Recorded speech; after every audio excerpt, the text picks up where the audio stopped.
இப்போது மற்ற தலைவர்கள்லாம் வந்தாங்க. சிவாஜி வந்தார், வைகோ வந்தார், விஜயகாந்த் வந்தார், கமல் வந்தார், யாரும் வந்தாங்க, சீமான் வந்தார். இவங்களுக்கெல்லாம் வாக்கு சதவீதம் வந்து ஸ்டார்டிங்லேருந்து அக்கேலேருந்து சிங்கிள் டிஜிட்லேருந்து ஆரம்பிச்சது. எடுத்த எடுப்பிலே உங்களுக்கு டபுள் டிஜிட் வரும். அதனால் உங்களுக்கான ஒரு பெரிய வாக்கு வங்கி இருக்கும்.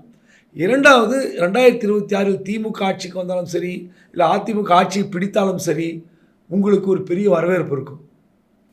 உங்களுக்கு இலக்கு 2031 சொல்லப்பட்டிருப்பதால் அவர் போய் இணைவாரான்னு நமக்கு தெரியல. ஆனால் திமுக கூட்டணியில் ஒரு சலசலப்பை ஏற்படுத்துவதற்காகவே எடப்பாடி இப்படி ஒரு வார்த்தையை விட்டுருக்கிறாருன்னு தான் பார்க்க வேண்டியிருக்கு. எங்கள் அணிக்கு ஒரு நீங்கள் தான் வெற்றி கூட்டணி, ஒரு 10 கட்சியை நீங்கள் கூட்டணியை வச்சுக்கிட்டு பெரிய கூட்டணின்னு கட்டமைக்கிறீங்களே, எங்கள் பக்கம் ஒரு பெரிய கட்சி வரப்போகுதுன்னு சொல்லியிருக்காரு. உண்மையாக போயான்னு தெரியாது. இது அரசியல் ரீதியாக போகிற போக்கில் அடிக்கிற ஒரு பேச்செல்லாம் பார்க்க வேண்டியிருக்கே தவிர விஜய் வருவாரா சந்தேகம்தான். இப்படியே போவோம். டிசம்பரில் பாஜக கழட்டி விட்டுட்டு விஜய் வருவார். பாஜக ஒத்துக்கொள்ளுமா? பாஜக எப்படி அதிமுக விடும்? நம்பவே முடியல.